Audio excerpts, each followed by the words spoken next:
Gonna stream in a few Greetings, seconds. everyone. My brother's doing the intro today. He's telling his wife know that we're streaming now. All right, greetings, everyone. This is Jairus, and of course, I hope everyone had a good holiday, had a good rest. I stepped away from all things Star Citizen for a couple weeks. Finished one playthrough of Cyberpunk, and things will start going back to normal a little bit now to continue doing the Alien stream and things like that. Oh, right! Wow, right off the bat. Um,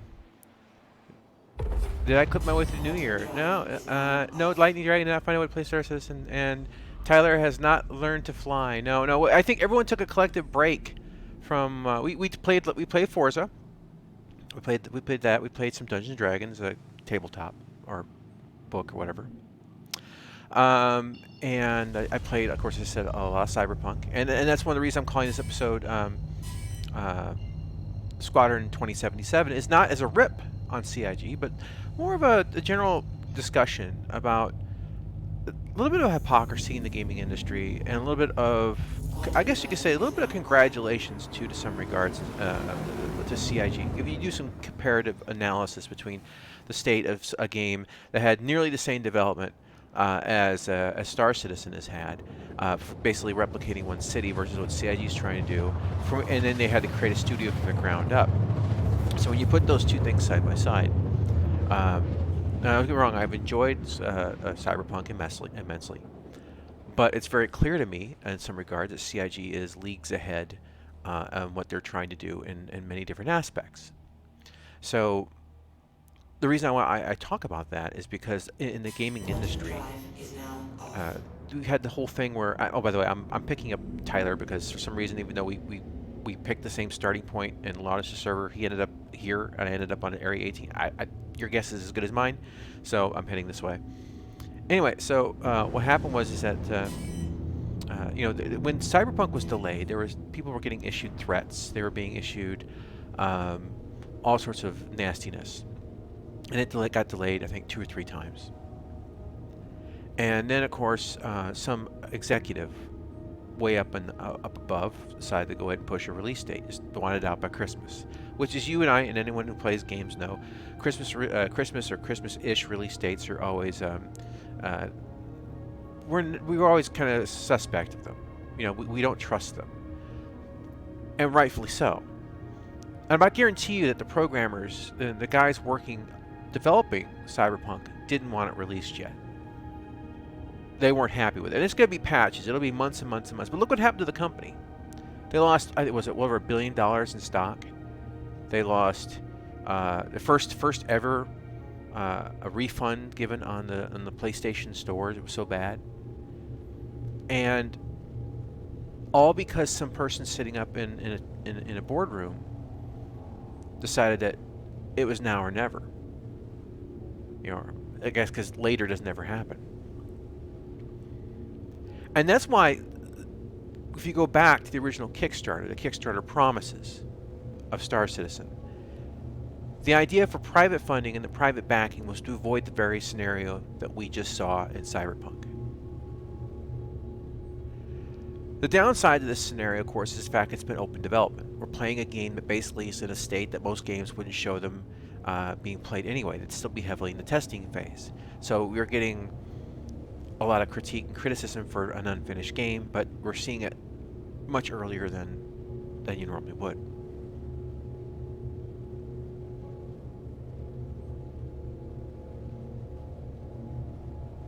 Yeah, 2077 was used as an example for why Star Citizen was far behind. And like, oh, look at they managed to do it in this time, and then look at Star Citizen still, and then it comes out, and then the screaming comes out, and all that, and it's just like, okay, I get it, you know. I mean, it's I don't get me wrong, I like it. The story's great. I played it through. I'm playing through again with some slightly different choices. So I'm not critiquing in that regards. Please proceed to assign landing. But it's very clear to me that the game needed a lot more polish. And oh, it's right there. I don't like it. I'm having like snow blindness when it comes to cities. Yeah, they do. In fact, I'll be driving in my car and I'll see the character pop through the roof in a T-pose, like flashing really quickly.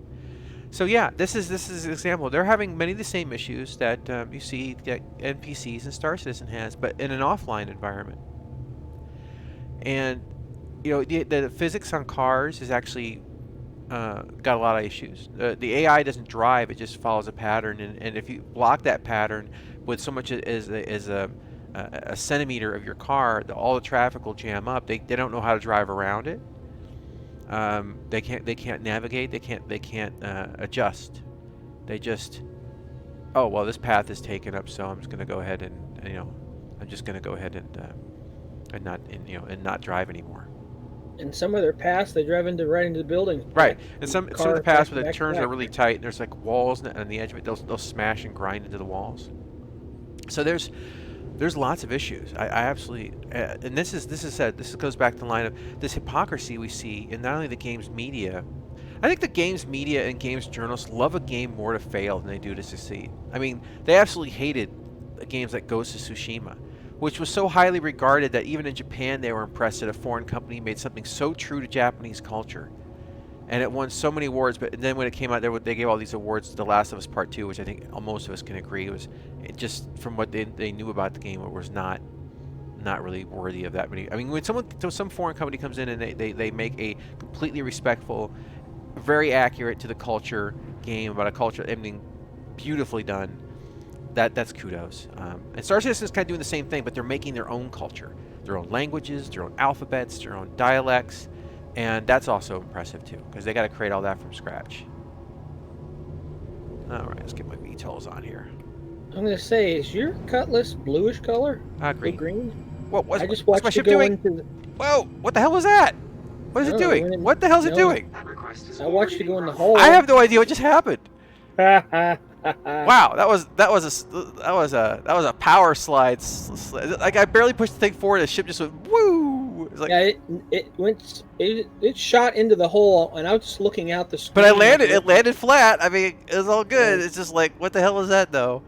It's just like I was barely moving the stick forward to adjust it. Things went whoosh. All right, whatever. It made me nervous when Star Citizen got some bigger backers other than a regular Joe Schmo, because of how other game companies, the publishers, decide when they'll just supersede the developers on release dates. Yes. And look at one of my favorite games is the sequel is Knights of the Old Republic 2. A prime example of this. They butchered it so bad to get it out by Christmas that they eliminated a bunch of the storyline. The game wasn't completed. In fact, the files are still in the game. And they were later reconstructed by fans who actually put most of the content back in. But they still didn't put all of it in because some of it was too far gone. Scattered. Yeah. Too unfinished. There was this whole story arc that was missing. There's the whole planet that they found. There's a bunch of things in there. And here's a game. It's just like, okay, here's the end. What? Yeah. That didn't make any sense. It's because it didn't make any sense. Exactly. And they found, like in Cyberpunk, if you clip your way through, you can actually get up onto the tram system, and you can find that the doors to the tram actually open on the backside. So they wanted a working tram system. They wanted you to actually get into the trains and ride around the city and go to locations. Instead, what they had to do is put together a quick and sloppy quick travel system that allowed you to go, that lets you jump around. And even in front of the train stations, they put these like holographic barriers that when you walk into them, it brings up the quick travel thing for the most part. You have to click on it, but same thing as a quick travel location. So they did these quick and dirty, getting it finished kind of fixes. I mean, let's say Star Citizen has a working tram system. Now, does it always work properly? No. Sometimes you get trains clipping into one another. Sometimes you get wonkiness like falling out of a train. But it's got a train system. Okay, it's outside of being developed and having the occasional bugs. It's actually got a tram system, and a very impressive one. I mean, because the fact that we're dealing with multiple cities and multiple planets, and all those things, and let's see here.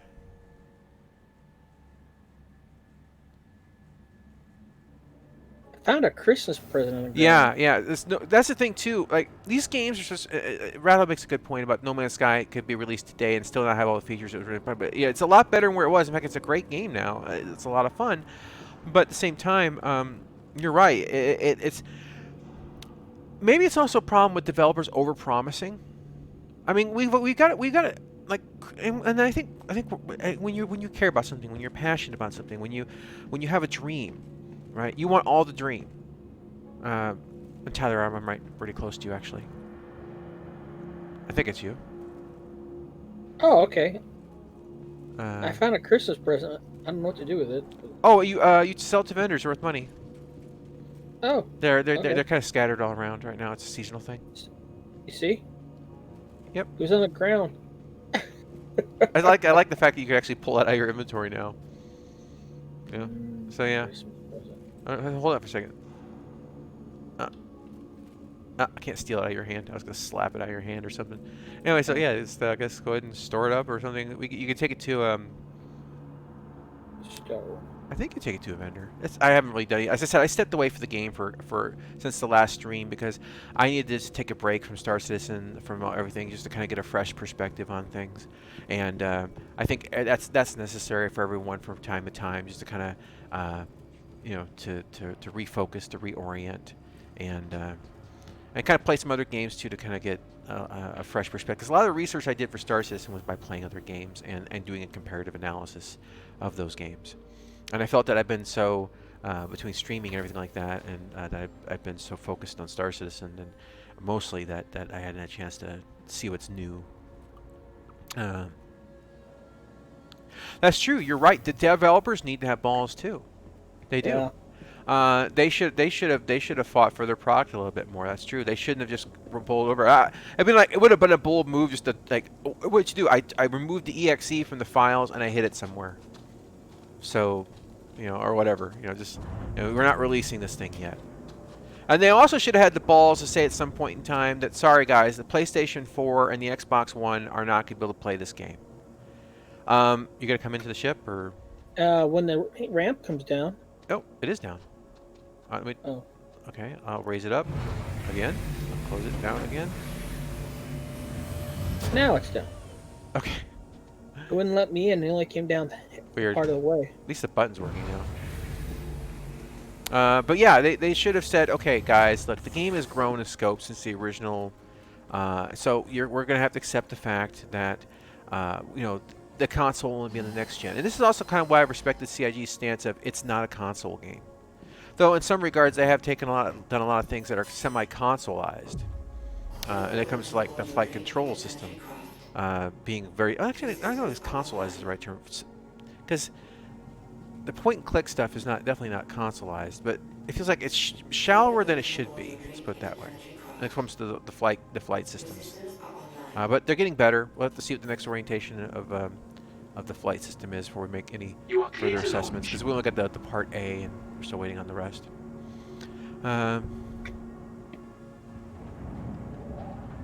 Yeah. No, you're right. There is a cancer right now in the gaming industry of like, got to get it out by a certain holiday. We got to meet deadlines as opposed to anything else. And the game is good. Don't get me wrong. I enjoy it. But the thing is that where it's like a 9 point, or just an 8, let's give it like an 8.3, 8.4, 8.5, something like that.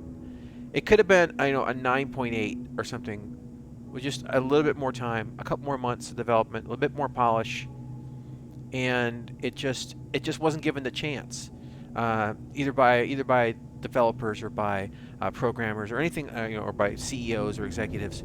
They hamstrung themselves, and look how much it cost them. It cost them billions. Their game is permanently tarnished. They can come out with a patch, they can come out with a patch tomorrow that's going to absolutely fix everything, and it's still tarnished. People who bought it initial aren't going to rebuy it, no matter what. Some people just aren't going to do that, and release is a big deal. And Star Citizen kind of suffers from this regard as well, because a lot of people think. I know not everyone. But there's a lot of people who look at this game, especially I watch like different game streams, news gaming streams or gaming shows, and they always bring up Star Citizen. When I do, I'm like, oh, here we go again, and they always talk about the state of this and that. And it's like, but it's like, yeah, it's in development, guys. They haven't declared release yet.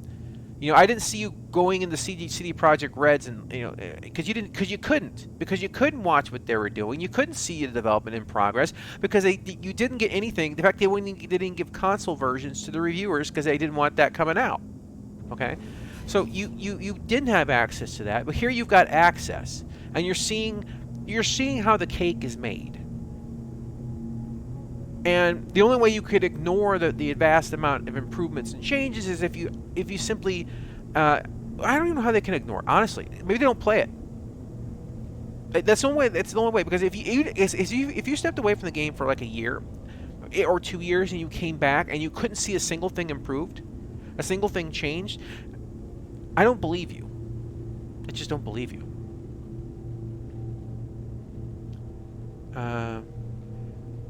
Yeah, digital sales. You're right. Digital sales are pushing people to release broken, half-finished games because they can just patch it later. Back in the days of cartridges, it had to work. There was one game I had on Sega Master System. It was Alex Kidd in Monsterland. Way back in the day. We're talking 8-bit Sega Master System.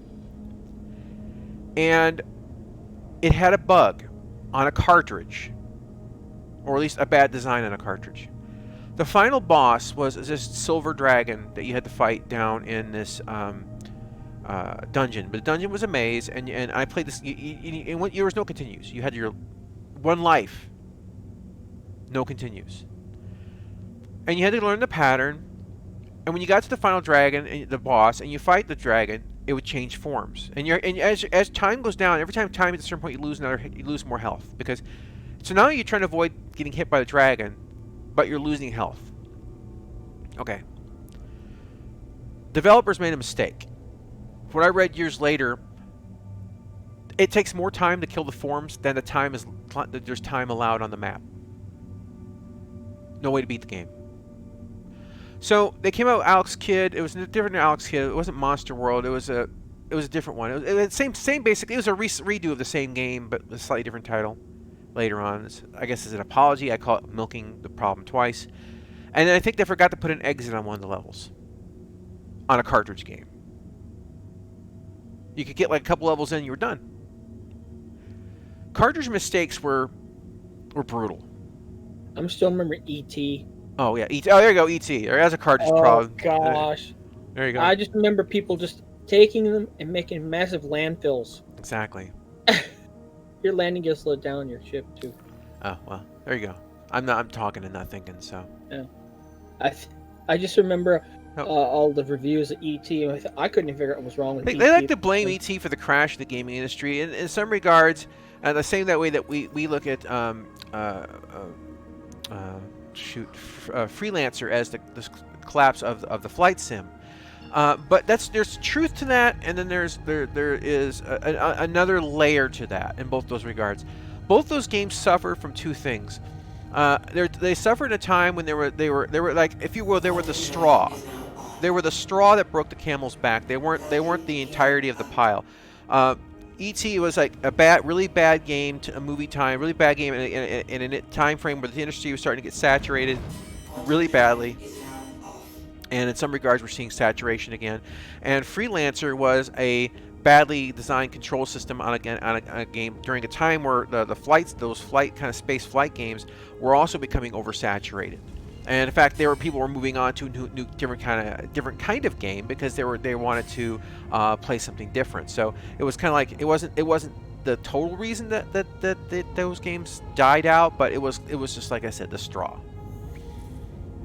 All right, see here.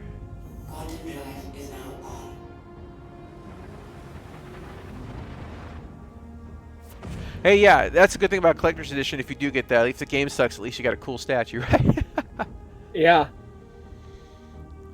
Yeah, this is why indie game developers are starting to rise. It's like a wave. You're going to get a shed off of, I think, some major AAA developers are going to go away.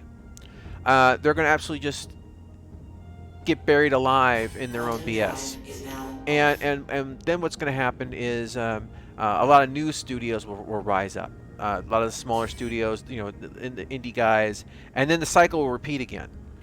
This is everything you find in business and history and politics, everything like that. There's a cycle to things, and we are seeing. I think.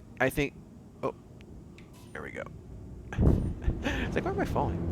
I forgot I had hit decoupled before I went in there.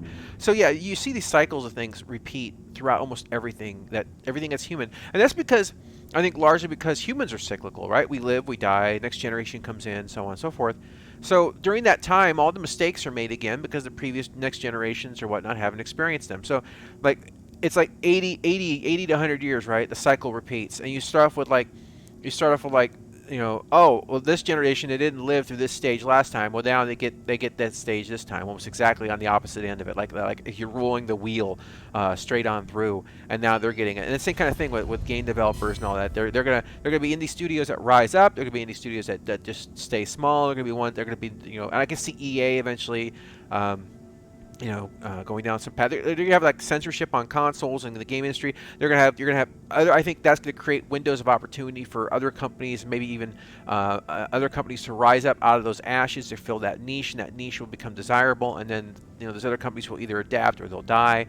No, I don't think they'll ever be gone. But I don't think they're gonna be as prevalent. Like I don't buy EA games. I don't. I think EA is Sony's making Sony's making some big mistakes, and someone sounds like someone watches RGE. I'll keep that possibly anyway. Anyway, so if I do, just let me know if you watch RGE. Soiny is what they call it because they keep censoring everything and bowing over to everyone that gets upset, and they keep changing everything. So they're calling a lot of people call him Soiny now. At least one guy I listened to on the web. Because it's just like someone got offended, quick destroy our game, take all the content out until everyone's happy. You just get a gray square. That's all you get. Yeah, it is a good name. Anyway, so of course, even recently there was a cyberpunk style adventure game that's been big in the news. People are trying to smear it and say it's got a bunch of illegal content, and it doesn't. It's just there's nothing really. Something really wrong with it. It's just the characters are more explicitly drawn or whatever, or pixelized or whatever. And so people are all upset. They're like, oh, this is gross, this and that. And then you have to try and censor it. And the company came out and said, no, we're not censoring it. And if you don't like it, don't buy it. And we don't care.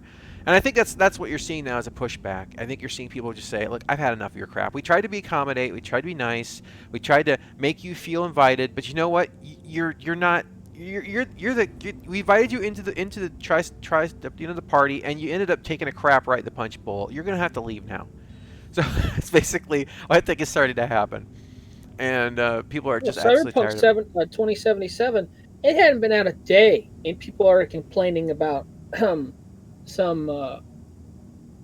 instances. Oh, it was out before he was even out. They were complaining about like the mix it up commercial and things like that. And they it's just like people eventually you can over time. Initially, like when someone says something pretty nasty, it's like it's a kind of a shock to the system, right? And like I think it was for me early on when I was getting insulted all the time in Star Citizen by like the community, like the PvP community and whatnot. And after years, it was just like I just didn't care. Say what you want, I just don't care. You can't bother me anymore. You said it all.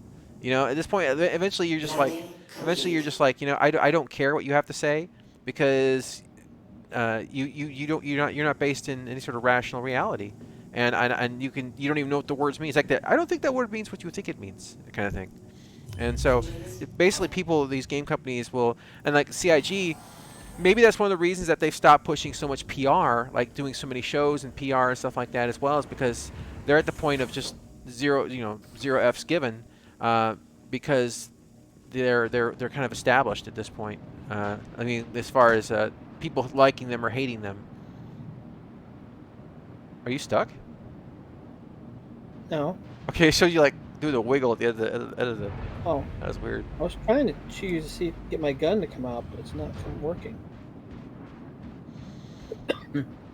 My brother's personal inventory. I lose clips on every time they do a patch. Like I had to buy my clips again. They should be down.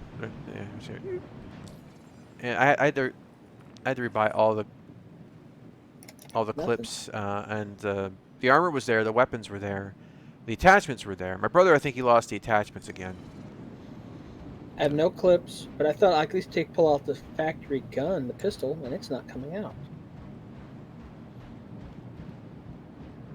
Alright, let's see here. We just take too long. There's too many normies playing games. If they weren't, the majority of these companies would have gone out of business long ago. Yeah, but I think you can only satiate the. Oh, that got framey. What happened with that? Ooh, wow. Oh, I know why it won't come out because we're in an armistice zone, aren't we?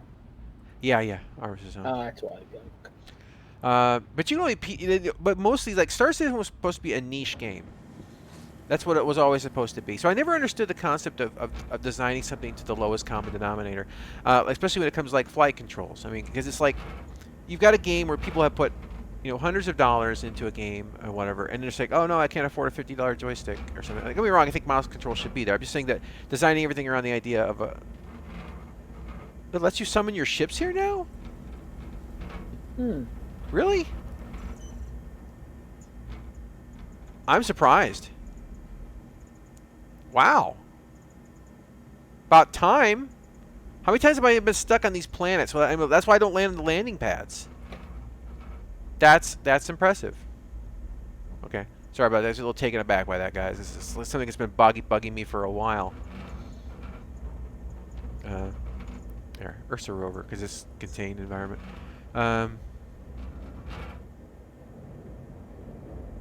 Yeah, I mean, you're right. There are like 2 million something accounts, but there's probably like 720,000 actual backers. But Star Citizen was I mean, I think in some regards they would like it to be more than niche. But when I look at the graphics in this game, honestly, I'll be frank about it. It looks better than Cyberpunk. It really does. All the environments, it's still ahead of it, graphically. So I'm very happy with how and I think it requires, honestly, it seems to take less processing. Go ahead and close that up when you come in. Yeah, that's true. But I think it's got the potential to be more than a niche game. I really do. I think if they can get the mechanics solid and show it working. The big thing, like, okay, is that you turning the turret? Oh, sorry, I saw something like moving on my screen. Oh. That was weird. Anyway, okay, so like in Squadron 42, of course, is more of the lines of the Cyberpunk experience. If you were to compare the two, I have so many vehicles, I can't remember where the stupid power buttons are. There, just press I. Never mind, it didn't work. Come on. Where's the button? I open exterior. I don't want to open exterior. I'm trying to get my panel to turn on. Everything keeps exiting. Use exit.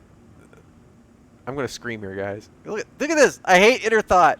Okay, every button is exit. Okay, every button is exit. What the heck? What is going on? What is this, man? Look at open exterior. Press to unlock. On the left and on the right, it's the same thing. What is going? Exit. Fine, I do R. Okay. But I still don't know where my buttons are. Enjoy the ride. System check. It's not fair. All my buttons. Anyway, I don't remember hotkeys. I'm supposed to have the ability to use buttons. I should just take the time though. Anyway. But yeah, I mean, Squadron 42 and Cyberpunk are similar in the regards that it is going to be a kind of an open world. Star Citizen obviously going to have much larger real estate. We talk about that little mining colony, which is over a kilometer long in and of itself, not counting the space in the outside areas. It's a massive undertaking, and of course, they said a lot of the mechanics you're going to have in multiplayer, of course, are going to be had to be faked, at least faked in the resemblance of like. You'll see the mechanics going off. You'll see people mining. You'll see people salvaging, but they'll make them look like the mechanic that they want in the final game. They'll make it look like that for what they want to look like in Star Citizen. But they need to be careful to not overdo it so that the expectations, like, oh, that's what it's going to look like, and it's nothing like that. Because I remember the big thing that they said they wanted the experience in Squadron to be the same as. Basically, flight mechanics and stuff like that to be the same as you get in Star Citizen, so there was no disconnect. It felt like you were just continuing on.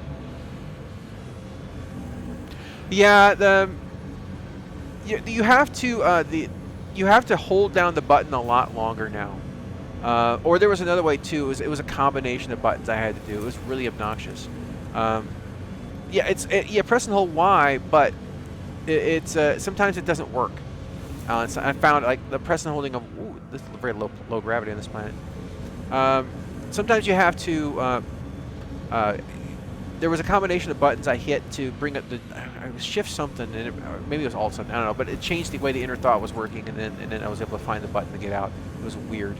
Spam away. Hold backspace. Self-destruct works. But no, the yeah, they've had some slide back on the inner thought system on this patch. It's clear. Yeah, get bed. Seriously, spam Y. Yeah, I have to inner thought myself out of a bed these days. So Tyler, are you having decent performance? I'm getting a little bit of framiness on this planet because I think of all the dust clouds. I'm doing 28, 29. Okay. It's not so bad. It's not as smooth as it normally is. Maybe it's just maybe I'm looking at the graphics of the dirt point pattern. I've watched the ground go up into our cockpit several times. Really? Yeah. They need to work on their suspension on this game, and that's beta I did an external view, and I'm kind of confused because the suspension is acting like this thing is like a heavy gravity on this planet, but then it's when we start to float. Well, see, it needs to be stiffened up because look at you're on a low gravity planet here, right? Yeah. And look at the way it's just. If you were playing a race game with this, you would have very little control with this soft of a suspension. You wouldn't be able to take a corner for crap. You'd have massive body roll. The suspension's too loose. This is my Forza kicking in here. I'm watching it from the outside view now. It looks like we're on a really heavy gravity planet. Because this thing just acting like it's just like, oh. Yeah, the suspension is. And on other planets, you watch the suspension is pretty much almost down the whole time. It's really clear to me when you're looking at this. Considering the gravity of the planet, the suspension needs to be way stiffer. Well, this is lessons from Lightning Dragon teaching me how to tune my cars in Forza. Anyway, so the Ursa rover is probably the best ground vehicle currently. Cockpit. The other ones would be good. The Jeep ones would be better if they had the enclosed tumbrils. Cockpit. The tumbrils, yeah. If they had an enclosed cockpit, they would be a lot better. But I don't understand the idea of open cockpits in a game that's got not only space but then temperature considerations. Now, it's like here's a vehicle that only works on like 5% of the game environment or something like that. You need to close it off. Like the mole having the miners on the side being exposed to space and everything like that. I mean, why would you do that? I mean, that's just doesn't make any sense to me. Or the Rock. Yeah, the Rock. Yeah. They want you to go mine on a planet, but they want you to freeze to death. Exactly. Or you can't see because your tired helmet turns. Yeah, give me a mining laser. Give me a mining laser on the Ursa rover.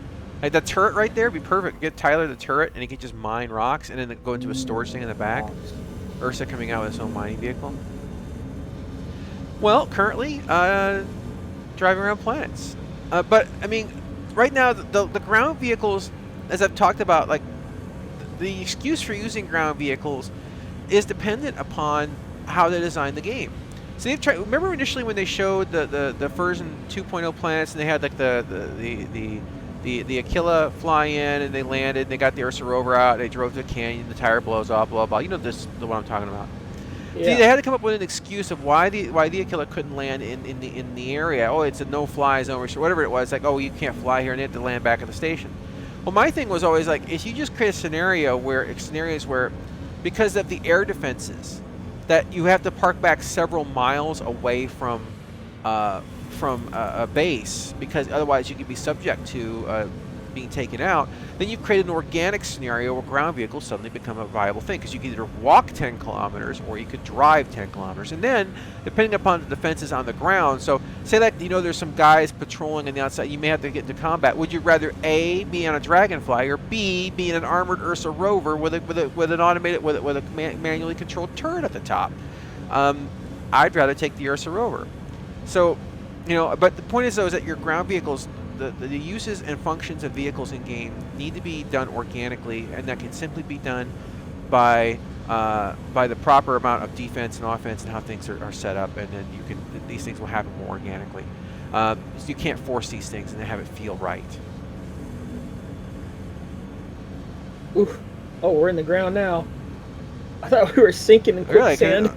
Because it's not showing that to me at all. Oh, we're in quicksand. Is it coming through the cockpit, you said? Yeah.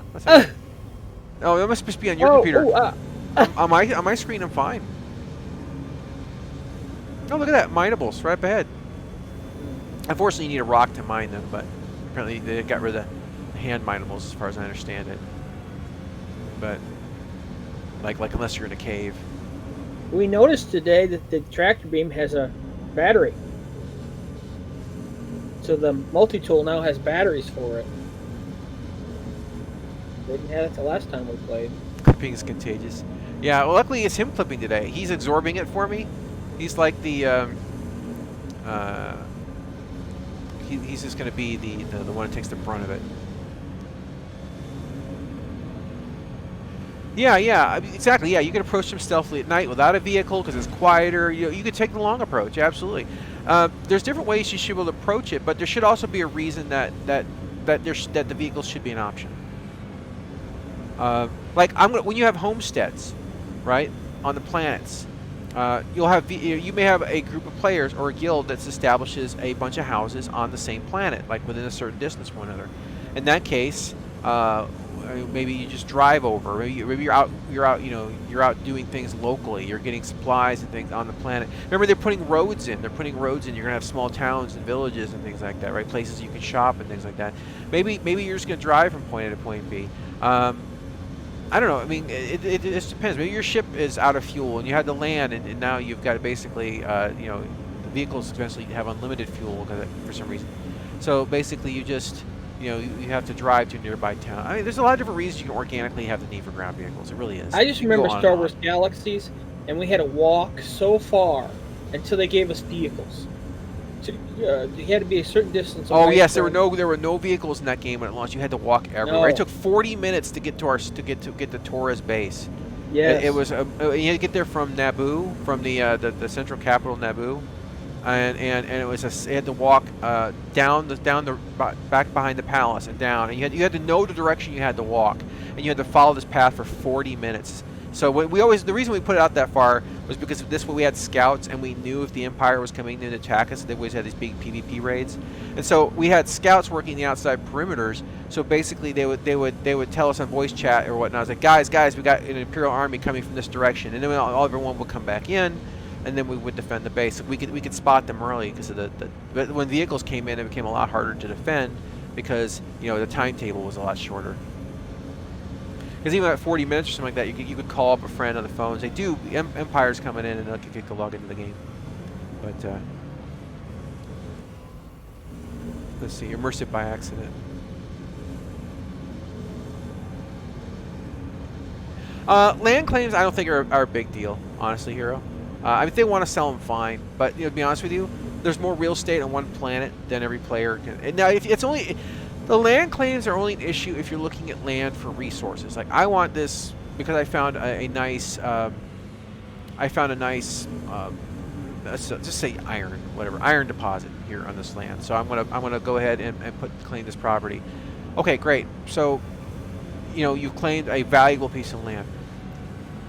First you have to find it, then you have to claim it, then you have to, and there's going to be so many planets and things like that. I don't see the purpose of fighting over any of it. Do you? I mean, it's one of those things. It's just like there's so much of it. There's going to be more of it than the players will ever use.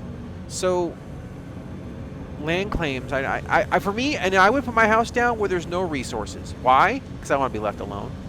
I don't want to fight over anything. Like I got mining ships. If I want resources, I can go to space, or I get a rock, or I can, I can get lightning on there and get us Orion, and we can go blasting asteroids that way. I don't need to compete for ground resources in that particular way. I want to claim a big asteroid that's hollow, make it my house, has no resources on it. There you go. Put my mining ships in it. If you could do that. But yeah, that would be nice. Yeah. Right. Well, yeah, it's 720 player. Okay, but remember what they said. Remember what CIG said. You could line up every player in a row, in around the band of a planet, and they'd still be so far apart from each other visually that they wouldn't even be drawing in on each other's screens. and that's if they were equidistant. And that's just one.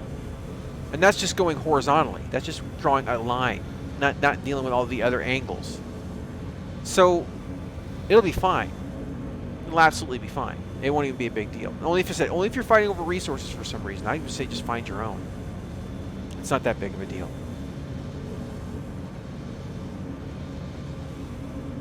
Yeah, I love the idea of having a house in a location that. And that's one thing. By the way, I thought about this a lot. You know, for stream purpose, I'm thinking about down the road if the channel gets more successful or whatnot. You know, you're gonna have stream snipers, you're gonna have stuff like that. I'm thinking to myself, I should never show my house, or at least leaving my house, or getting to my house on a stream, just because I don't want them to have landmarks to go to it to like blow it up. And I thought about that a lot. I'm like, I really should just never do that. Yeah, the drop in, but honestly, a drop in, drop out co. I think it's because I never really saw that as being having played Chris Roberts' other games. I never really saw that as being viable. The idea of set pieces, that you could launch a mission with a friend as a set piece, like the simulator part, would be fine. But the Star Citizen, or like if you look at the Wing Commander games, these are games that are basically heavily narrative driven. In some regards, it's kind of dropping. It's imagining having drop in and out Skyrim, drop in and out, and there are mods to do it, but you have these story elements, you have these things that your player does that affect and change the nature of the world, and you know, having another player there, it creates a situation that can really mess it up. And so it's such a narrative, and it is going to be heavily narrative driven. It's like, could Cyberpunk have multiplayer? They are going to be doing multiplayer, but it's actually going to be a whole separate, from what I understand, a whole separate game based on the same engine if they can finish fixing it. But it's not going to, you're not going to have multiplayer in the same single-player game, because once again, when you're dealing with choices and things like that, you're not going to have someone else, some guy comes into your game, friend or otherwise, and he messes someone up, kills the wrong NPC. You're trying to take him alive or whatever, and jacks your game up. So, I know. I'm saying this is what they did. They were the ones that promised it, and you're absolutely right. And this is like, you know, Answer the Call 2016. Okay, some of the biggest problems Star Citizen has had has been overpromising. Look at all these. I'm not finding all these rocks. I'm not driving a rock. It's kind of sad, actually. It's been a lot of overpromising, like you know, the whole Answer the Call 2016. They drop in and out multiplayer on a single player game. They have shot themselves in the foot very badly over the years. Created their own, as much positive hype as they've created, they've also created a vast wave of negative hype. The game could come out to be everything it said it was going to be and be released. And you know what the game journalists and stuff are going to say?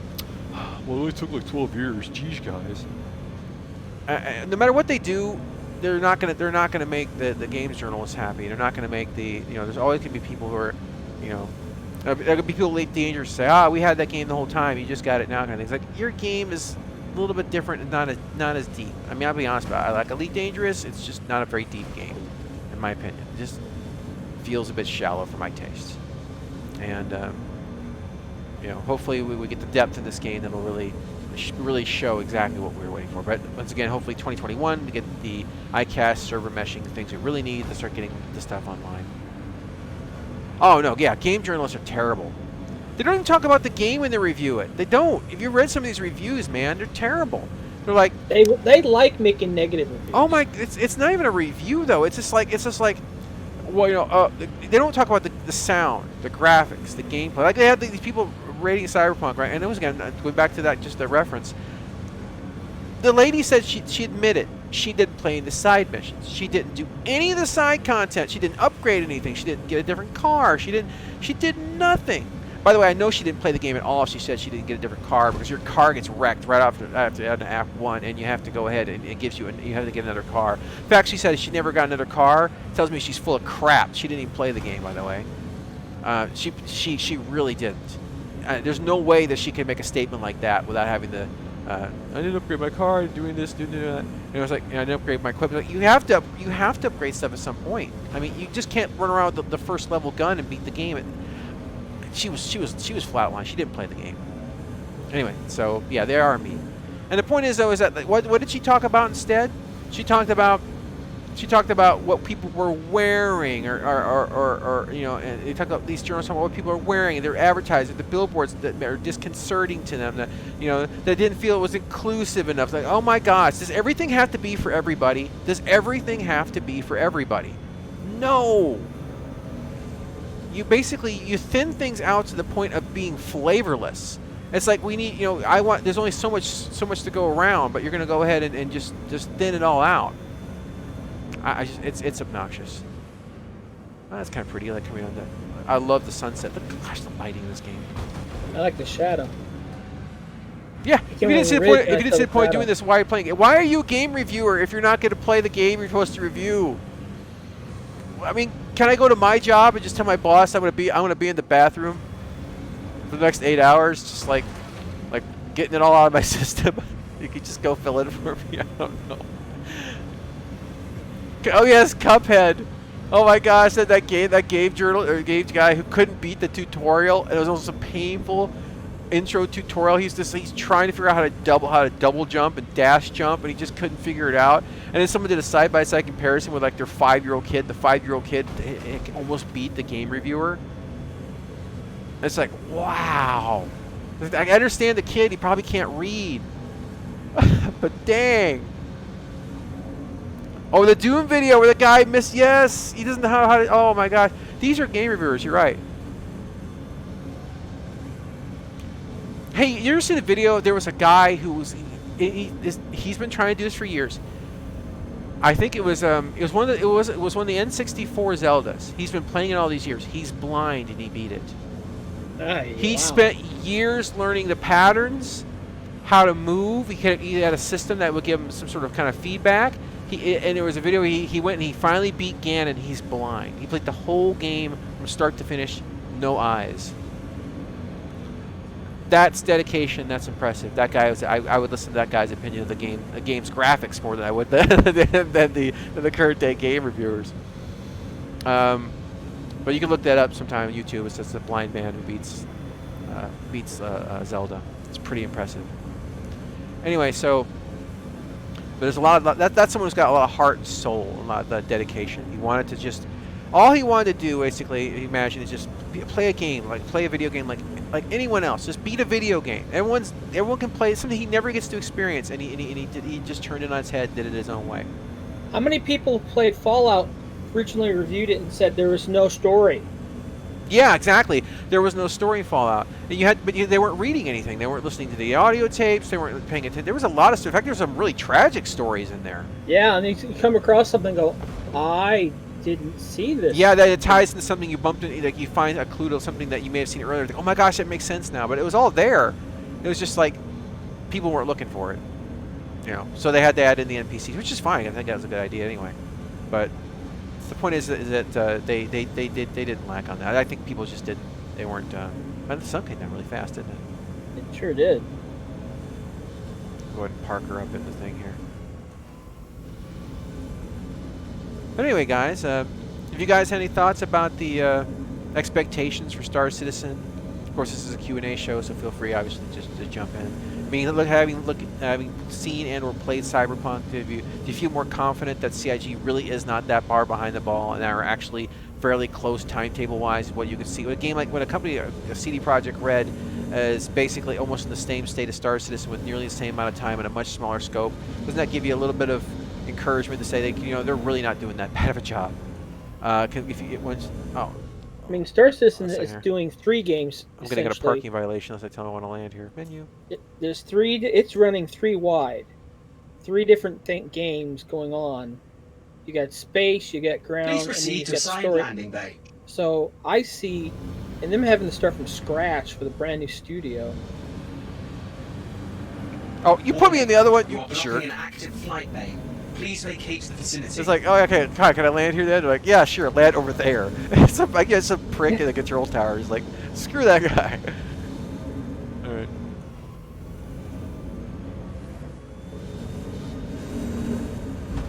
Yeah, I haven't played the Fallout game plus these terrible. Okay. I played this Fallout game for less than 30 hours. Didn't really play it. Yeah. It's like going to Disneyland only riding on the roller coaster. Exactly.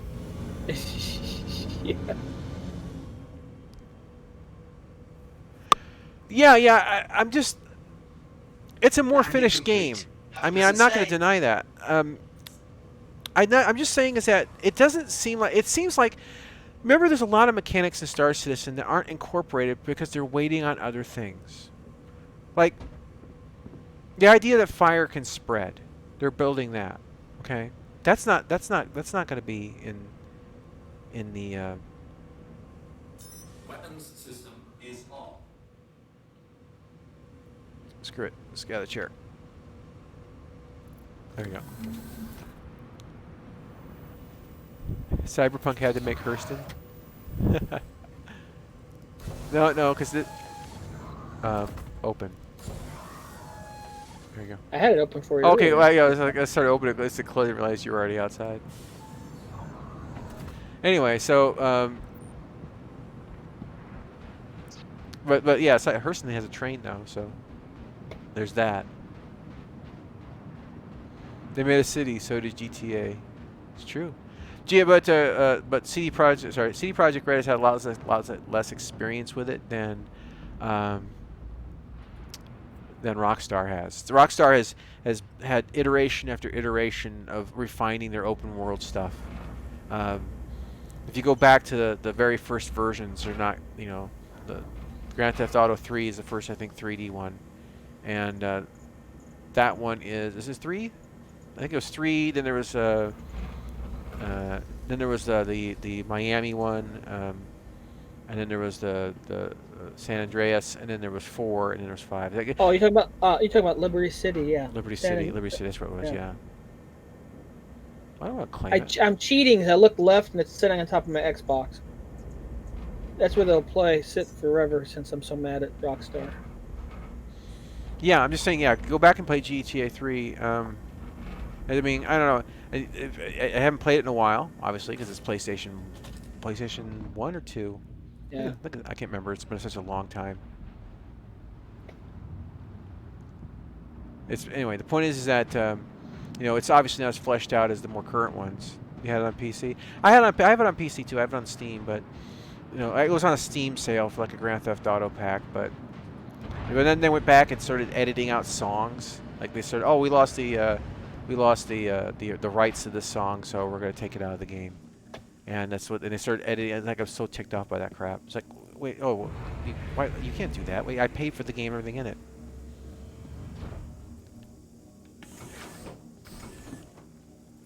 It's kind of like when Neo Genesis Evangelion came in Netflix. Yes. Decided they took away songs, but if you're in different parts of the world, the songs are still there. That's a good point, Hero. It is disappointing because they were on the cusp. They really were. As I said, it came down to some people. As I said, the guys on the ground level, the guys programming the code, the guys sitting there day in, day out working those crunch hours. They voted to do the crunch hours. They wanted to get it done. They wanted it to be good. They wanted it to be not just good. It is good, but they want it to be great. They want it to be fantastic. One second, let me sip my tea here. Mint. So the thing is that it wasn't them who made that final decision, and they may have stood up to their managers and bosses. But at the end of the day, like even at my job where I work, I don't have the authority. I can suggest, I can recommend, I can tell them this isn't going to work, and then the manager says we're going to do it, and then it fails, and they go, I didn't know, and I couldn't do anything about it along the way because they just didn't want to listen. Right, they lost $1 billion in stock. Absolutely, I said that earlier. Sad. The Condor Man ships, they're not bad. Hey Tyler, we can summon up ships here. So let me Oh. Here. Let Okay. me. Do you want to take this ship? Do you want to take this one? Take it where? Well, fly it. You don't have to. No. No. All right. I don't want to fly ship. You don't want to fly. I'll tell you what. Let me take you to the station, and I'll get one of the Condor Man ships. Okay. All right. So. Launch. Oh, the ones that look like birds. Yeah. Yeah. The Shrikes. Talons. There's a Talon and Talon Shrike. I have both of those. They all Yeah, I one was man, surprised though. to see that. Yeah, that is interesting to see they're on the shops already to be purchased in game. That's good though. That's good. I got some skins for them actually. Otherwise, I'm flying up to space. Let me go ahead and pull them up here real quick. The landing gear's still down. Ah, me, my stupid.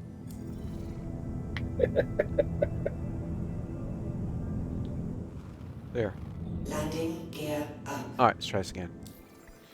So, we have the ships. Give it a moment to recognize that I have ships.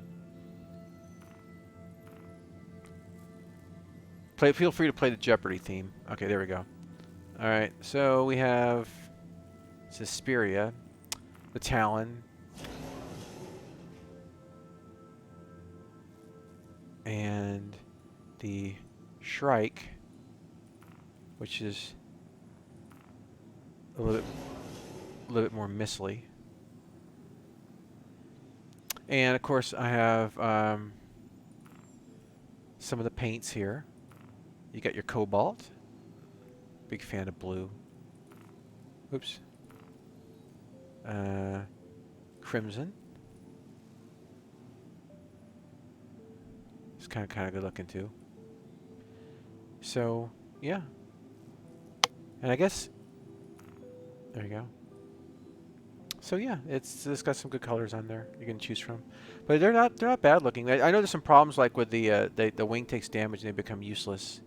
Every new ship that comes out has a weird problem or a weird error.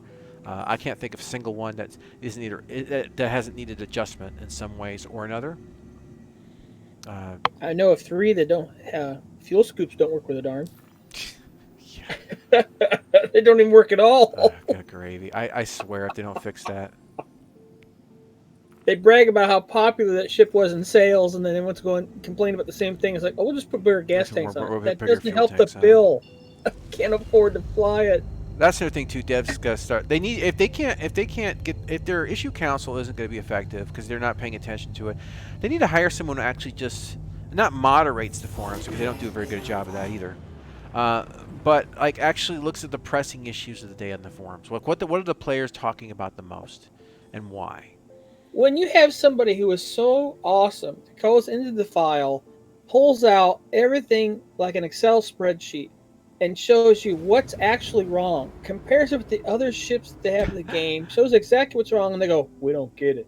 It's right there. Change the decimal point. Fix this. We still don't get it. See here. You don't see it? So here I said here, this is over. There's still other indie devs that could end up making good AAA products. Headlights. There's the station. All right. I like gas clouds. Oh, I came here just for the scenic view, man. I love these myself. These are awesome. As soon as I could see all the lights going around the station and all the flight paths, it's like usually I hated it when we would fly somewhere and everything's so dark. It's like black on black. It's like, are we sure we're going to the right spot? Because the map on this game freaking is gorgeous. Still, had to praise the gas clouds. Yeah, there are. No, it isn't over yet. They're right. There's if someone drops the ball, someone's bound to pick it up, Hero. Someone's bound to pick it up, and this is we're just waiting for that to happen. It will happen some point in time. Maybe even CD Projekt Red. They may take this as the one time they're big, flat on their face, stumble, trip, fall, that wakes them up and makes them realize that. And this is such a blunder that I can honestly see them releasing the first expansion for free. We've had other games. I've seen other games, other game companies do that. I mean, like, like your example, X Stillbirth, their first expansion was free. Didn't really fix the game, but people were so disappointed in the game that they didn't even charge you for the first expansion. So it's very possible that they may follow the same suit as well. And we already know there's going to be additions to the game because you go to certain areas, there's nothing out there for you yet. It'll say that, like it says like that yet. So they're obviously in a CD Projekt Red. I mean, The Witcher's expansions doubled or tripled the size of the game, so we know that that's on their table. We do. The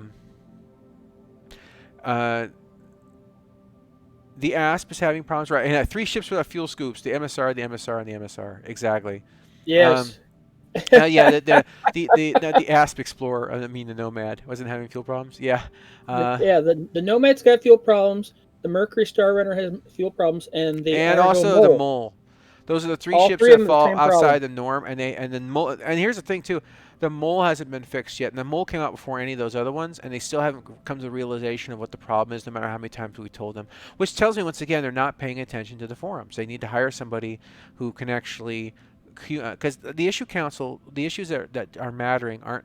Because it's like, well, why am I not surprised that 3 ships that basically aren't combat ships are having a problem that's not being fixed? They're so heavily focused in a lot of ways on combat that it seems a lot of times when ships that aren't the focus isn't combat, that they kind of get the even if the fix is simple, they kind of get, it's not priority. Well, just look, every time that they have they take out a bunch of vehicles and say, "Hey, vote on which ones you'd like," and they're surprised. Always go, "Really? You want that?" It's like, yeah. We want another ship that has a job. You don't want another fighter. How many more fighters do we need? And so they're like, well, okay. Yeah. Well, we've got a lot of fighters. I've got a lot of fighters, and I got them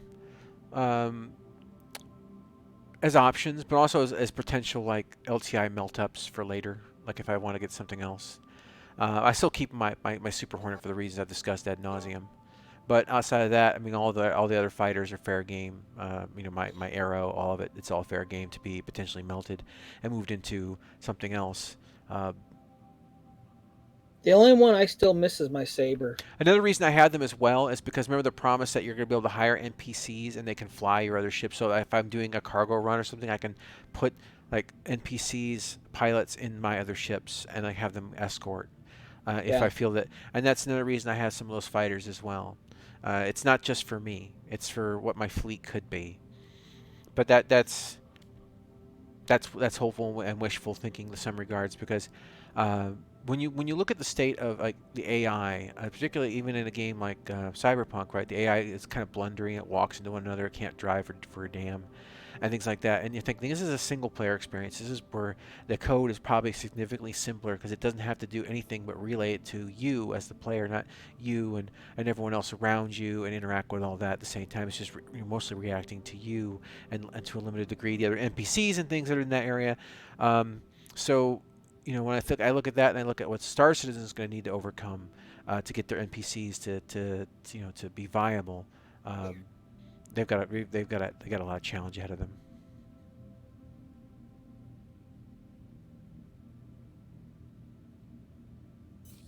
I don't think the Prowler is used for PvP anymore. No, I think they nerfed it back down.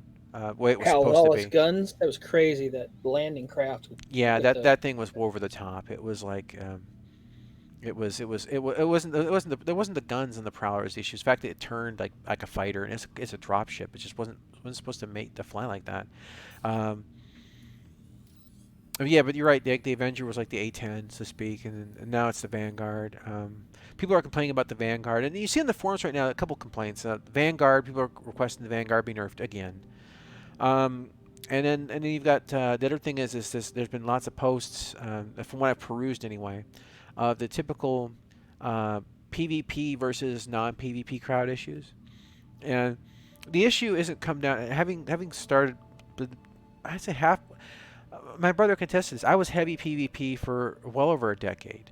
I did everything I get my hands on for PvP. I totally get the thrill of it. I get the thought process and the mentality. I was always a bit different.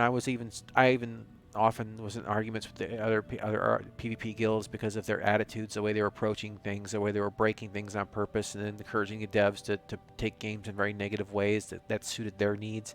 And so I guess I've kind of always been a thorn somewhat in the side of some PvP communities just for that reason. I don't like BS, and I sure as hell don't like seeing. I like to see everyone come into the game and play it as much as possible. But the real argument between PvP and non-PvP communities isn't the PvP in and of itself. It's the nature of how that PvP occurs. Person A and Person B willing to engage in combat is PvP. Person A attacking Person B who doesn't want to engage in combat, but he does it for a reason. He's wants to steal his cargo, piracy, or whatever, is PvP. Person A attacking Person B with the guy's attacking who has no discernible benefit of attacking person B, nothing he'll get out of it, nothing whatsoever, other than just the jollies of watching him. That's trolling.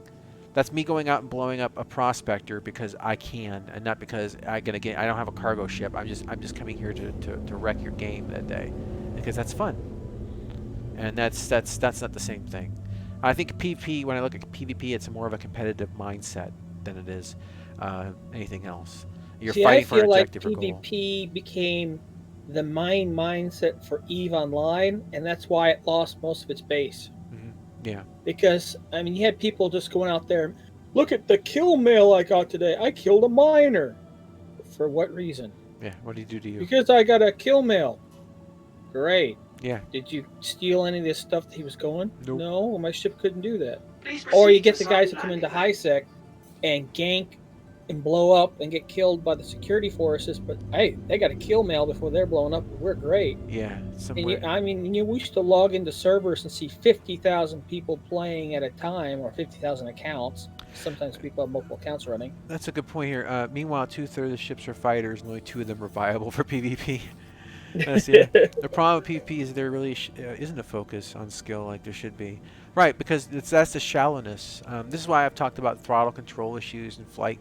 If you look at the line where the capital ship's going to come in, that big long, you see that runway ahead of us, like the light red's pretty awesome. It's like, anyway, so yeah, the idea that basically having this is why you need to have a deeper flight model, deep within reason. Obviously, you don't want to go full DCS because a lot of people won't want to play that. So I keep saying sim light. But they need to go back and make sure that the controls are at least vehicle oriented, and I don't think they've come to the understanding of that. And I hope it's not to the point at this point in time that their underlying systems rely so heavily on the point and click crap that basically we're just boned at this point. Like they have. Why is it my? Okay, that's weird. Already been granted. My little brake thingy wasn't working. Space brake. It's really weird. I had to get out decoupled so I could brake.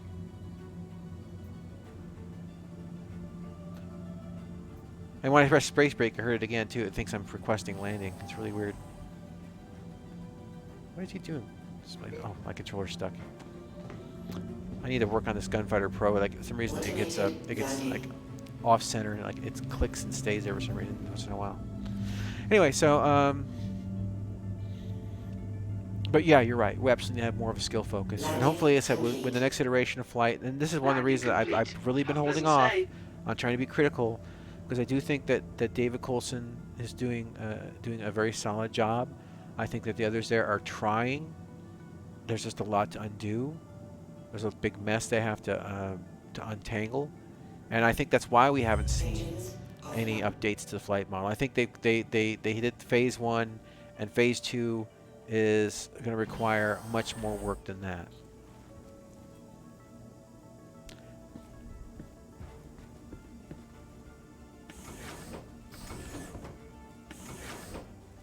Yeah, that's why they need the server meshing, so we can get rid of there'll still be a cap per se in an area where it spins up another instance. This will be a given, but at the very least it'll feel more dynamic, that when you can move around in the server, and you can actually bump into people who weren't in your instance originally, if you will, and that will make the game feel much larger. Still might be limited to 50 people in a particular area for all you know.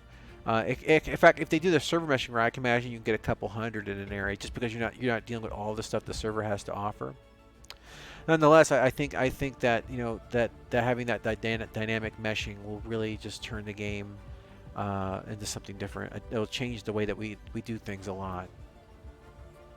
Armor systems, right? Armor systems need to come online for weapon balancing. This is all part of the total systems package. The idea that, see, they designed flight around the idea of making a flight work with the guns, but they should make guns work with the flight, and the same kind of thing.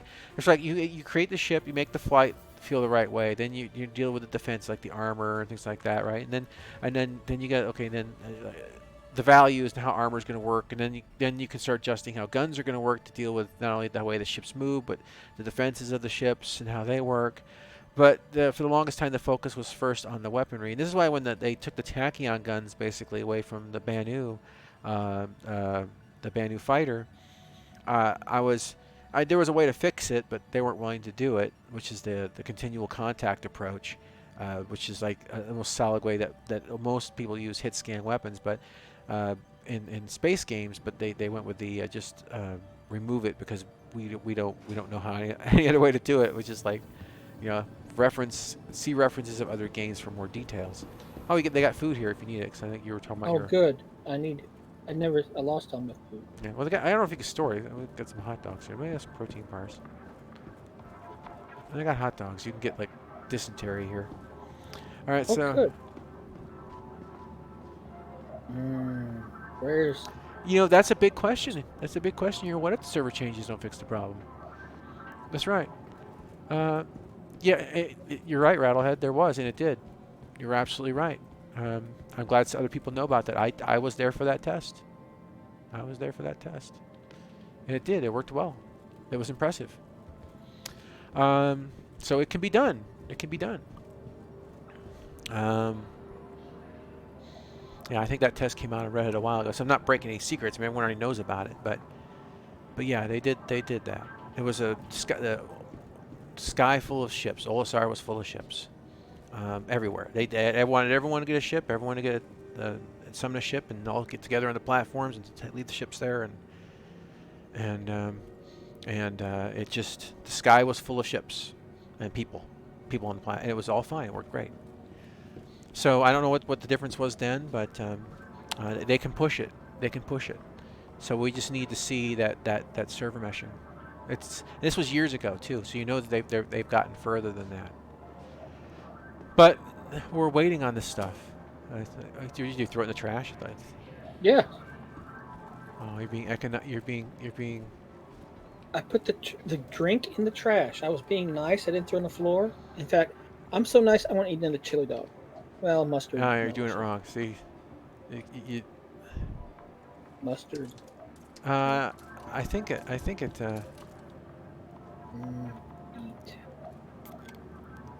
was. I think it was initially when it came out as that. All right, see here. See, I'm nice too. yeah.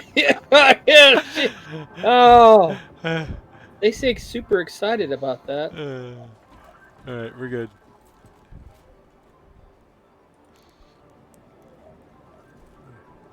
I will like when you're. Who holds a hot dog like that? The hot dog would fall out. Just straight up and down, yeah. I'm gonna feed it to the paper shredder that's in my mouth. Nom nom nom.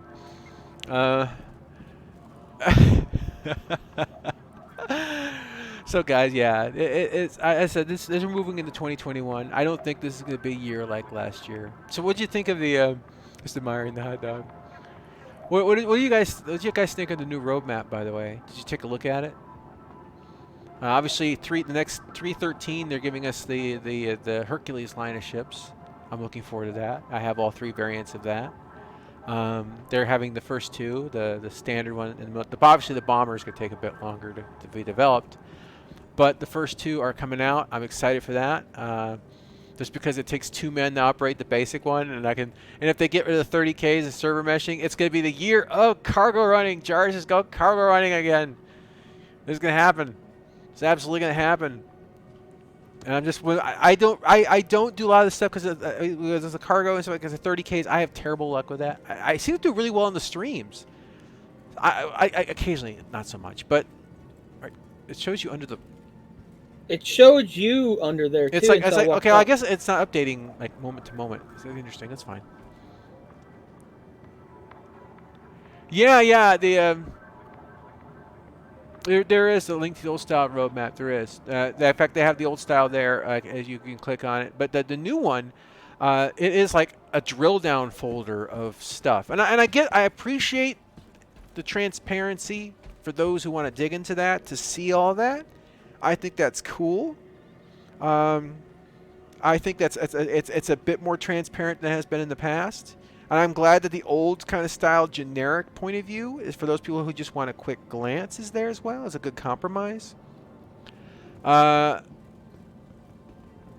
think they're really playing it from build to build right now just because of the fact that they literally are waiting on certain technologies to determine what goes into the next big build.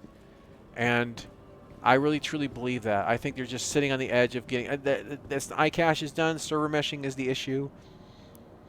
And anyway, I just want to well, you know what we already had. So let me go ahead and get my phone here real quick here. Of course, it's not phone friendly. Obviously, the roadmap they haven't. Last time I checked on my phone, it says not made for mobile, and boy is it not. Just checking the forms real quick. Oh yeah, we still haven't got my Abe's armor yet. I have the helmet, but they didn't give us the main body hasn't been. That was 18 days ago. They said they're working on it. I guess for people who already had. I don't know why, but my page isn't refreshing, like at all. Second here. Yes, I'm aware that there's updates. You stopped telling me about them. Thank you. Finally, now it's refreshing. It had to give me a list of everything it was updating first before it did it. That was really annoying. All right, so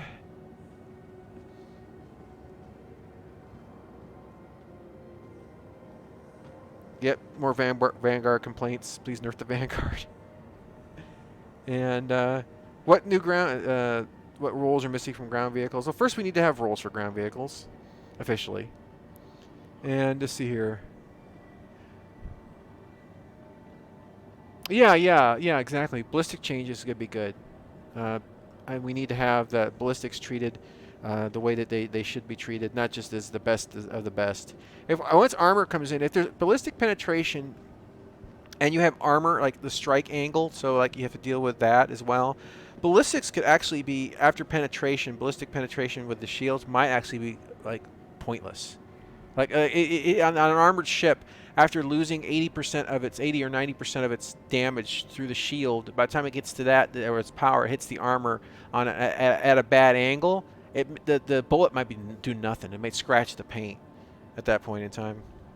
So we'll have to see if they actually do something that's smart enough on that. People wanting to have dual wield. That's just always a thing. People's obsession with dual wielding. Some people talking once again about wanting the PvP toggle. They should do it because they said they would do it. I still think that the idea of a slider or a toggle for PvP versus non-PvP is perfectly reasonable. Like it was originally, it was supposed to put you in as a preference. Like you would be in an instance or joining bubbles or spheres or whatever of influence of people who are also chosen to not do PvP. And though you could still bump into those who had, and as if you were more aggressive as a player, your ability to join like the safest, if you will, kind of instances was lower and lower to eventually you were just full combat all the time kind of scenario. I thought the slider or the toggle was a good idea, and it was something they promised a while ago. I would like to see them do it, just because I think there's a lot of people who would be driven off from the game, and I'm looking at the economic and financial future of the game. I think there'll be a lot of people who won't even buy the game for the first time just because of the fact that they will hear that there's no way for them to simply avoid that kind of situation, because there are a lot of players, you know, that aren't going to play a game knowing that they're going to be victims, potential victims 24/7. Yeah, because they understand the nature of people on the internet. There's a lot of people who just want to play with their friends, just like, you know, the whole PVA thing, or PVE, or player versus environment. Those that like to work with their friends. It's a competition. You're still competing. You're just competing in a different direction. You're competing maybe for resources or money, or maybe even a rank inside your guild or whatever. But your competition is a different driving force. You need to accommodate all that. I really think it's something that still needs to be considered. Yeah, the safe zones. I mean, like, well, those are going away for the most part. Like in here, you can't draw your weapons yet. I mean, I can pull my Nerf gun out. but that's something different. But even that, like eventually you'll be able to pull guns out in these stations. If my brother was sitting over there, I could pull the gun out and I could shoot him right in the station. What would happen is the guards would attack me eventually, or maybe even automated turrets would be firing at me in the station for violating the rules. But nonetheless, that's what would happen. But some people may not be comfortable playing a game that they can feel that they can come out of there, they can open the bed. I'm going to go down to the. Where did you go? I went downstairs to see if I could buy some stuff. Oh, okay, I'm going to go to the refinery. Yeah, MMO safe zones. Yeah, everyone's got it. I mean, there's always a place typically going that's safe. But I don't know. But I don't think CIG. I don't think CIG wants those like those safe zones like that. Yeah, like a starting system. Well, yeah. Like the armistice zone, like a whole system or a whole planet's an armistice zone. The problem with that is, though, honestly, and this is where it kind of goes back the other way too, and you kind of understand the PvP player's perspective. And let's use a playground reference. You got that annoying kid who's always taunting and teasing and pulling pranks and stuff, and he's always like hiding behind the teacher, so to speak. So you can't do anything to him. You want to get back at him, but you can't. Okay, because he's teacher's pet. He's gonna sit behind the teacher. You know, you can't. Every time he does something, he pulls something. He's instantly like in the safe zone. Some people abuse safe zones the same way. They're gonna go ahead and do something reprehensible, something just across the line. You know what I'm saying? They're gonna do something and just step back into the safe zone and be like, "Man, what are you gonna do about it?" So there are people who abuse that in the same way that you know, like it's a childish mentality. But so I can get why CIG at the same time, when it comes to safe zones, don't want hard lines like that, because you end up with a situation exactly like that, where someone just uses that line as a weapon or a tool to their advantage.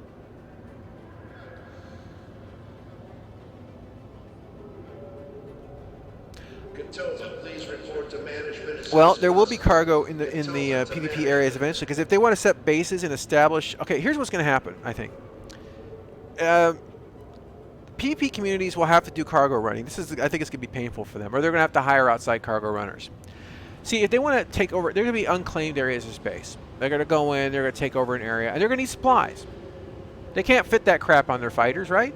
So they're either going to have some of their people do cargo runs, and they'll have to defend it, which means an opportunity for other PvP guilds to come in and try to take it.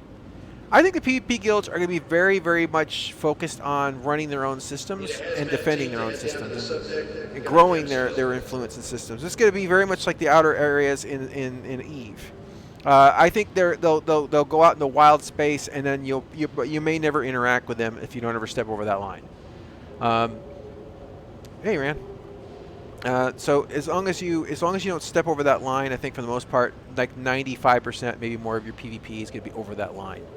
And they may venture in, but that'll be for supplies, and they'll be there. Like if you don't bother them, as they're making cargo runs, they probably aren't going to bother you. I just see that as being the long-term mentality on that. They're just going to worry about defending their own stuff, and that's going to be that's where the majority of it's going to drift. Pay to win. Nah, walks in the day one javelin. I'd be happy with my day one Polaris to fire torpedoes at the day one javelin. Just saying. It's like he gets his ship. It's on the landing pad. Like he's like, oh, so happy. He's like, after all these years, incoming. Boom.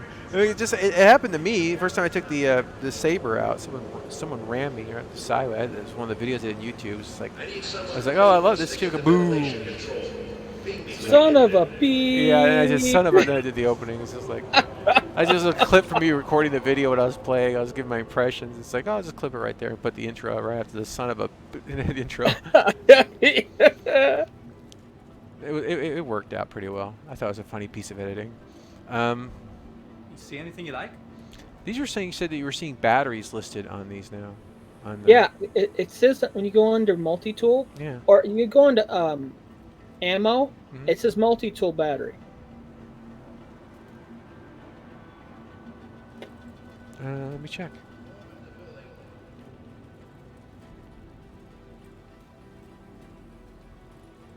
Second here, or not? Attachment. Oh yeah, okay. You're saying in the inventory itself. I don't think you can buy batteries yet. I don't think it's implemented. I think that slot is there for the future. Right now, you can pretty much just use the tractor beam and stuff ad nauseum. But eventually, you will have a battery cost. Yeah. I haven't found anybody here selling me ammo. Well, every player is going to come into the game either with a Mustang or an Aurora. Now, eventually, I imagine at the public release, they'll give you they'll be like, okay, imagine you create a character, and it's going to give you a start, like it will be the basic version of a Mustang or basic version of Aurora, but it'll give you like show both ships. It'll say, this is what this ship is. This is what this ship is. Which one of these two do you want to start with based upon what you want to do or whatever? And then they'll choose that ship, and then they start playing the game. And it may ask them what system they want to start in. They may come up with starting systems. 3.52, introducing slavery. That's what you do for new players. You want a ship? Serve on my ship. I need someone to clean on my pool table, or something. That's another thing too. Mini games, like they need to have distractions for long travel. Now I'm glad to see like the moving table, the chess pieces, and the MSR. I would like to see them take those flash games that they developed for the course of like the Vanguard Force and stuff, and put that in the game. I'd like to see the pool tables work. I'd like to see. They showed us in the afternoon they could even develop basketball to some extent. A movie glass has been found. Report to the Right. manager's office. Well, I think if you have Squadron 42 and go into PU, you're supposed to get some sort of bonus from having one and the other. It could be maybe if you assume that you play Squadron 42 and you weren't a backer originally, and then you have the Star Citizen, you get like a combo package. It may give you like a cash, like you still get a starter ship, but you get a cash injection after you beat Squadron 42. Would be probably a solid way to do it, and it'll also unlock your ability to buy, like for example, an F8 Lightning if you beat it at a certain difficulty level, or whatever. I think the F8 Lightning is not just going to be beating Squadron 42. I think it's going to be beating it at a certain difficulty level. Honestly, I think it's going to be like, like they'll have, let's say there's 4 difficulty levels, or let's say 5. You got your middle, your average, and you got your easy and super easy, and your hard and your elite. I think that they'll probably, if it is the case, that you'd have to play it on at least hard to get the F8 unlocked, I'd imagine. Just a guess, though. It does. It gives you extra agents and extra working contacts. Absolutely. You're right. Absolutely right. Oh, look, it's a stream. We got some guy trying to advertise that I want to become famous. No, I really don't. I really don't. I don't like the attitudes of famous people. Katova, please report to management as soon as possible. Katova to management. Well, if the player only has Star Citizen and no Squadron 42, once again, he's going to get a starter ship, but he's not going to have the reputation of that and the contacts that you would have gotten from playing Squadron 42. So, like, the military contacts may not be there for you.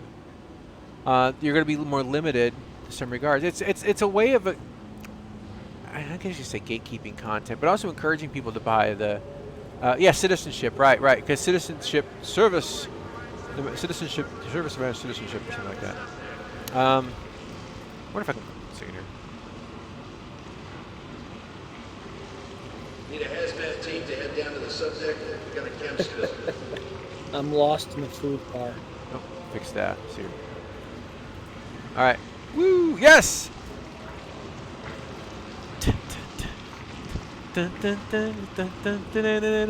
Ah!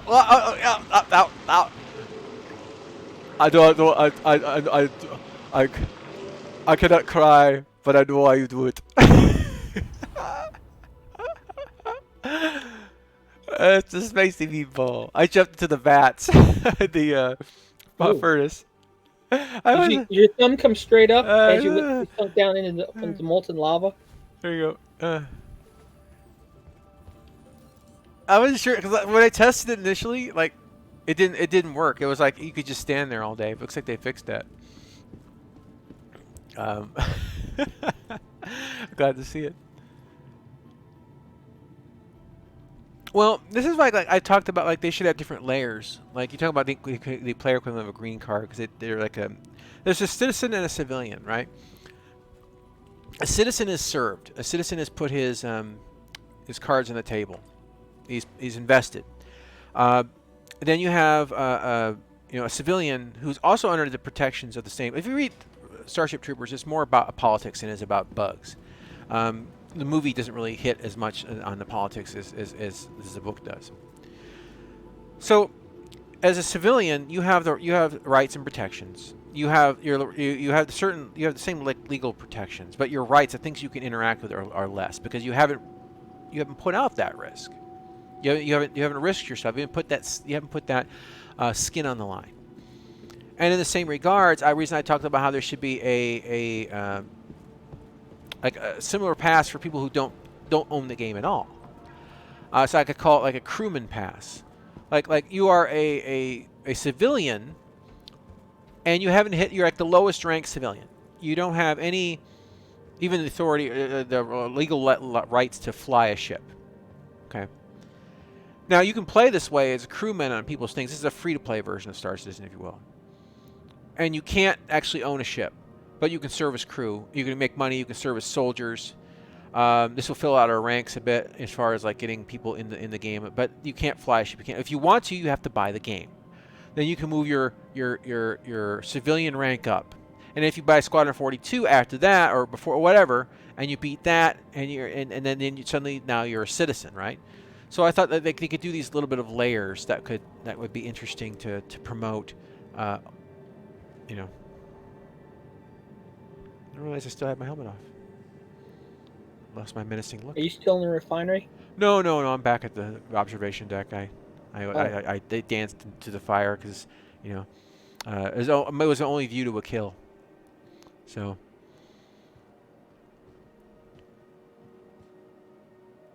All right, people can know Squadron 42. The people know that the PU is a straight open world. Yeah, you're right. People jump into games without actually understanding the nature of them or doing any research, whatever. You do kind of. There's also the thing where people lie to you, but generally speaking, there's enough content like in a game like this that there's enough information that you should know what you're stepping into.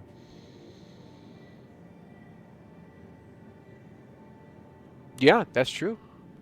I don't know why you would want to skip. Like Squadron 42 it's going to be a big deal, to me anyway. It's a milestone of not only of one of the major Kickstarter things being done, but it's also a milestone that the development team will then, besides patches that may have to come out for 42 in the following, because there's always going to be patches, digital downloads, right? But outside of the patching issues, for the most part, most of the team's going to shuffle off into the persistent universe, which means we see a turnaround go up in there, which means, not a huge one. It's not like you can, as someone said, you can't get 9 women in a room to get a baby in a month. That's not how that works. But it's one of those things that they could get a little bit more manpower where they need it. Yeah, I mean, that'd be interesting. Role play being distributable, that'd be interesting. And then in case you wouldn't have military contacts, I mean, who'd want to talk to you, right? You're right. A lot of people do play Call of Duty. Yeah, if they buy Squadron 42 thinking it will give them the multiplayer, it'll give them the access to the persistent universe, that could be a problem. They're like, what? This is only single player? Like, yeah, that's the other game. There could be that confusion. You're right. But that's not on CIG. I mean, how many years have they talked about that these are two separate games? I mean, it's not like the information isn't out there. And you're right. If someone doesn't spend the time to do the research, to know what they're buying, then that's on them. I don't feel bad for them, and they don't deserve a refund. Why is this guy in deep thought behind me? He pushed you forward like, when you did that. Yeah, he's just sitting there like. And he started rubbing his chin, and I said, sitting there, I wanted to wish you could see through my vision because it didn't look very appropriate. When it's like, don't drop the soap. This guy is like, right. He was grinding on you pretty good. Buddy, personal space. Yeah, you just go on with your bad self. Here, I'm just gonna inch over here. You can, you just stay right over there, buddy. Yeah, he's having trouble using Contemplate inner thought life. system too. Yeah, but I think a lot of people. I think that, and that's maybe also a good reason too. Like, let's say a lot of backers don't care about Squadron 42. And you're right. But I think also having the encouragement, the bonus of having played Squadron 42 goes back into the PU would actually help the sales in as well. I think they'll sell additional ones. You notice I only carry one weapon, by the way, because I don't see the purpose of carrying 2 rifles and a pistol. I just carry 1 rifle and a pistol. If I had to pull out a second rifle, I'm probably dead. So I'm just like, I'm going to carry 1. I don't like how clunky things look when you get 2 weapons on your back. It just looks terrible. Besides, the S71 covers almost every range I need from close to far. It's a damn good weapon. It's my favorite in the game. Alright, I like the Gemini line. The Gemini pistol, Gemini... I fixed the armor, but the S71, man, if you haven't tried it, give it a whirl sometime. The S71's a solid weapon. I think all the weapons places should sell ammo for all the guns, or make it so universal ammo, because it's silly when we have to go to a station that sells that gun to get that ammo. Yeah. That's not always place, but yeah, sometimes you can run into a situation where you can't buy ammo for your gun. You have to buy a new gun instead. Yeah. As Squadron 42 would be like the Avengers of games, all top actors. Yeah. Yeah, that's my secret. I'm always angry.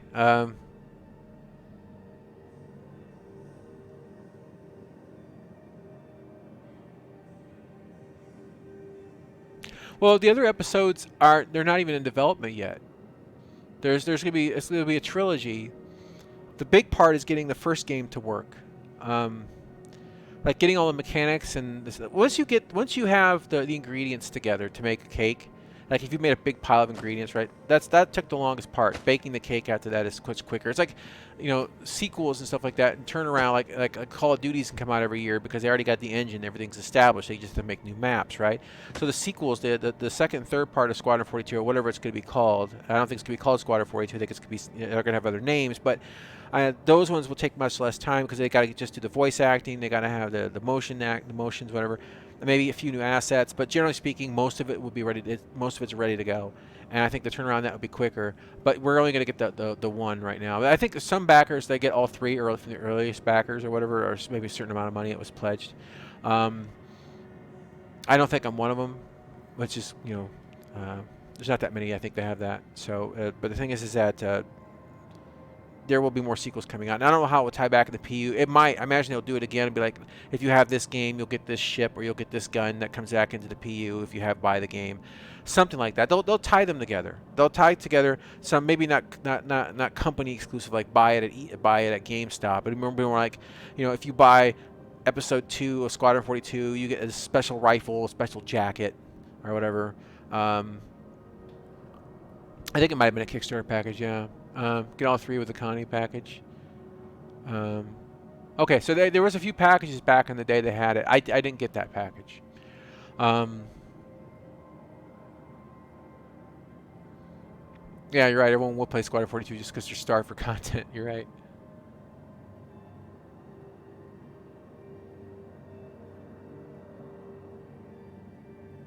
Right. Well, there will be incentive to play other than the story. I'm sure. That once again, I think they'll tie it back in. It may be an issue like if you do episode 2, there may be contacts that open up in different regions of space that because you played it. If they do the contacts thing, why is everyone leave me alone at the window?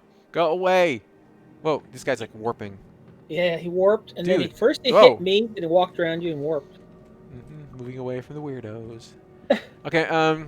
So anyway, yeah, I think all the single player games will have a tie-in, either in equipment or contacts or both, when it comes to playing the campaign, an incentive to link them together.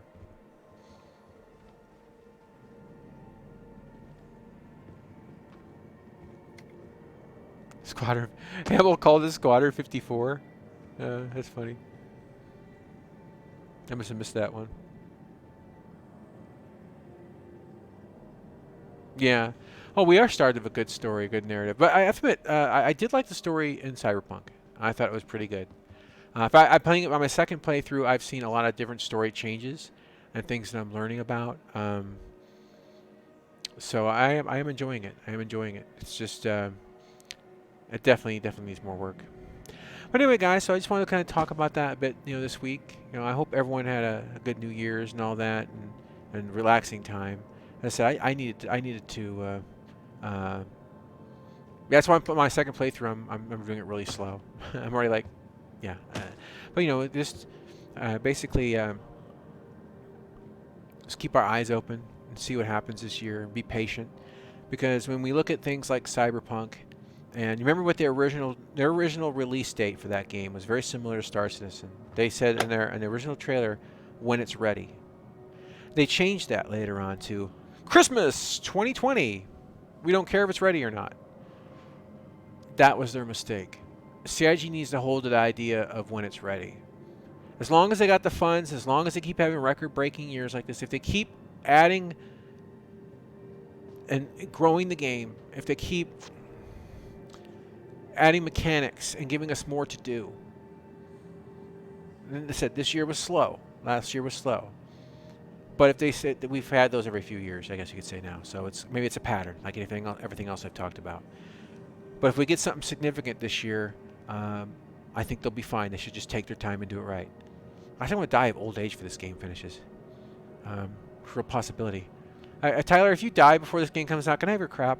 Can you have your wife send me your account password and stuff like that? I'll keep it separate, but sure. That way I can hotbox it. It's a hotbox. It's hotbox is something else. Hot pocket. I could dual box it, and I could basically use your account to do cargo runs or something, and Caterpillar, and then I can defend it with something else. I'm sorry, but I'm thinking when I used to take your account for Eve, but you wouldn't let me increase your cargo ships. When I die, I want a tombstone that says "Answer the call." I want my tombstone to say "Answer the call." 2016.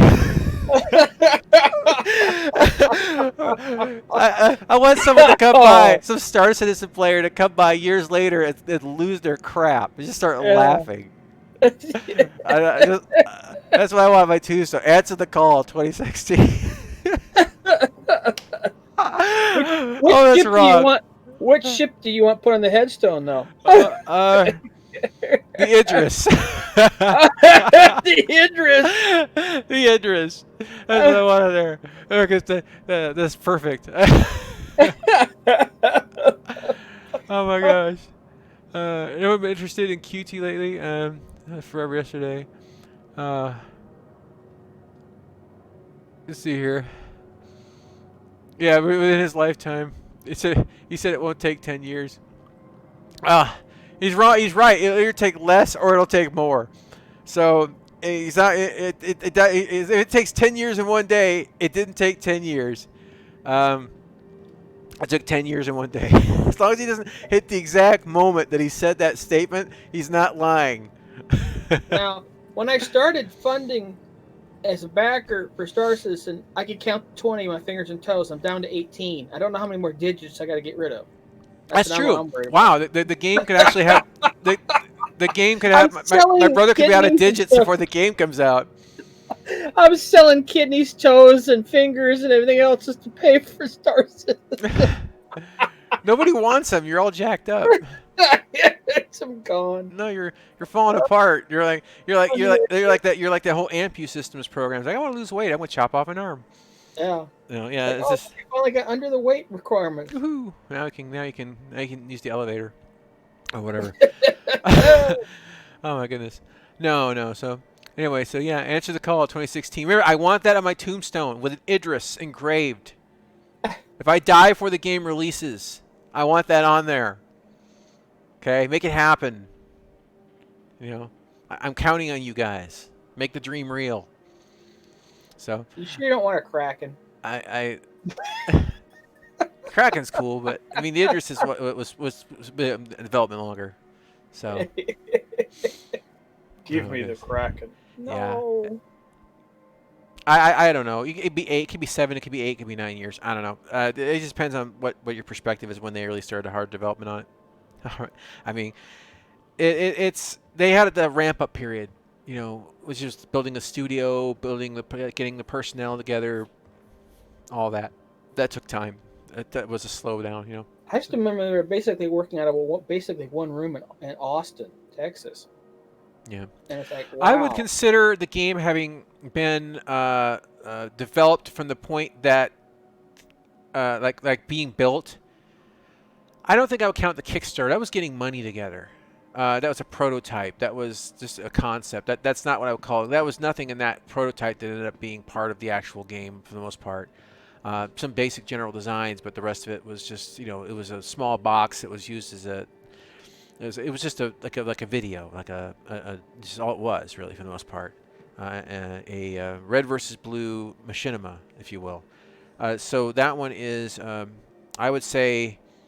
Maybe when they started reporting on the actual first like assets, or when we first saw the hangars started being there, that we could actually sit and stand in the hangars in that time period, you know, where we could just, you know, every ship you had at another slot in the hangar. I remember I used to be so happy to see my hangar grow. But yeah. Anyway. I was so happy. I loved my asteroid hangar. I loved my asteroid hangar. Sparks and oil and puddles and smoke, and it's just like, yeah. And I don't think that thing even works anymore. Development starts when it starts. Yeah, we don't know. But the question is when did it really start? I mean, because that's the thing, a tech demo. I mean, that was once again. I think he said someone else developed that demo. Someone else developed for the Kickstarter. So that wasn't even really, if I remember right, that wasn't even really quote unquote CIG. That was people that he had hired to put that together. Right, hangar module. That's what I would say is when it started. You go back to I would say you go back to that first hangar module when they showed the hangar module for the first time. If you go back to or something in that area roughly, could be a few months before. Obviously, it could be 2-3 months before. But when they did that demonstration, the small group of people at that one meetup, and Chris was showing off the hangar module, you could say somewhere around that time period is when I would say. That's what I would say. Gray Cat stunt track. Yeah. Oh Where's my Gray Cat stunt track? I missed that. Your own adventure park inside your hangar. Yeah. Anyway.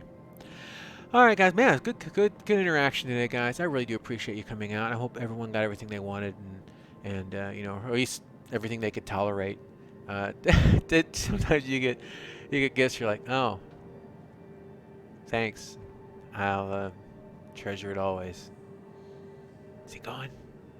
Put that in the closet. So yeah.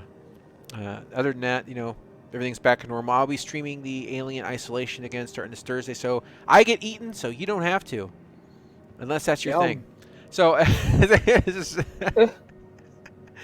so I will, and I don't think I'll be streaming Cyberpunk anymore. Not because I don't want to, but because it's so skippy on OBS. I watched my playbacks. I couldn't stand it. It is like, it runs smooth on my computer, but on OBS it looks like hot garbage, and I cannot show. Wow, I can't do streams like that. Well, Star Citizen never be fun. It can be fun right now. It depends what you want to do. It depends on how serious you take it. I take it pretty seriously. I think a lot of us here do too, because we're worried about the mechanics. But a lot of people do enjoy it, and there'll be more. I think it also depends on what your focus is. Like if you're into combat, there's combat there for you, even if it's not the best. But if you're doing like cargo runs, there's a lot of people I think they enjoy it, but they also get frustrated by losing all their money with a 30K. You know, it is what it is.